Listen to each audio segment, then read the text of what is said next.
Hello, my name is Charlotte Burke, and today I'm going to be speaking on understanding propaganda and how messages shape what we believe. Imagine scrolling through social media and seeing a dramatic image or post designed to make you angry, scared, or emotionally charged. Most of us react automatically before we even stop to question this message, and that's exactly how propaganda wants it. Today, I want to explain how propaganda communicates its messages and how audience interpret these messages. Propaganda uses information bias, selective or misleading content, and emotional manipulation to influence public opinion and push people towards a certain belief or position. My goal is not to tell you what to believe, but to help you understand how propaganda shapes beliefs so you can recognize it when you see it.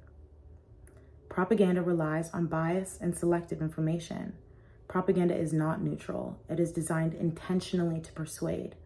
One definition explains that propaganda is the systemic dissemination of biased or misleading information to influence public opinion.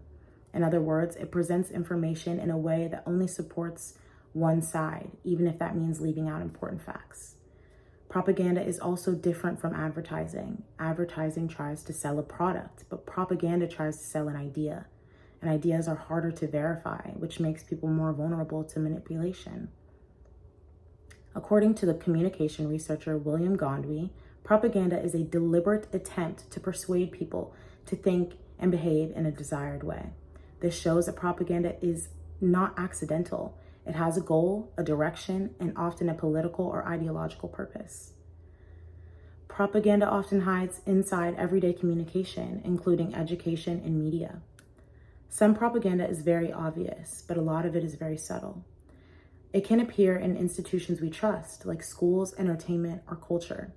One academic article explains that governments have historically used formal education to covertly influence a mass and captive audience over an extended period of time. This is a powerful message because people tend to trust what they learn in school, which means that these messages can be delivered with very little questioning. Another type of messaging is known as sociological propaganda, which we experience through movies, advertisements, and daily routines. It slips into our consciousness not through political speeches, but through the culture around us. This kind of propaganda does not feel like persuasion. It feels like normal life, which can make it even more effective. Propaganda uses emotional manipulation, especially through images, to influence how people interpret these messages. Emotional appeal is one of the strongest tools in propaganda. When people feel fear, anger, pride, sadness, they are less likely to think critically and more to respond automatically. For example, in historical labor disputes, propaganda used extremely dramatic and exaggerated language that made ordinary disagreements sound like a fight to the death between good and evil.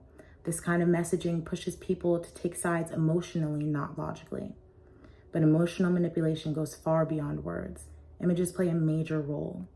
According to research from EBSCO's host communication source, image manipulation has existed since the 19th century, and digital technology now makes it possible to create whole worlds on screen which do not exist in reality.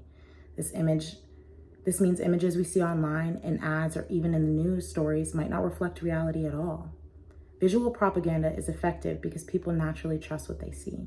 A dramatic image or a shocking video can create emotion instantly, even if the information is false or misleading.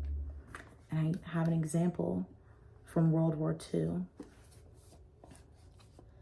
that has three little kids, under this German symbol, a shadow of a German symbol, and they look very scared.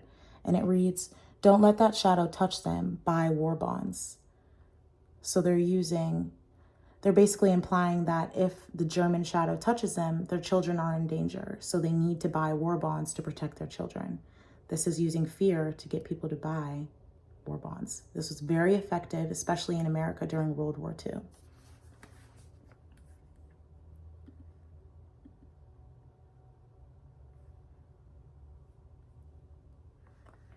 To sum this up, propaganda is more than just political messaging.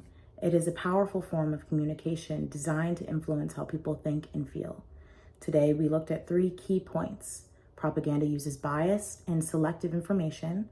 It often hides in everyday communication, including education and entertainment. and it uses emotional manipulation, especially through visuals, to shape public opinion. Understanding propaganda does not mean avoiding messages or distrusting everything. It simply means being aware. When we recognize bias, emotional manipulation, and selective information, we become more confident in thoughtful audiences. Propaganda will likely always exist, but by learning how it works, we can protect ourselves from being easily influenced and make more informed decisions. Thank you.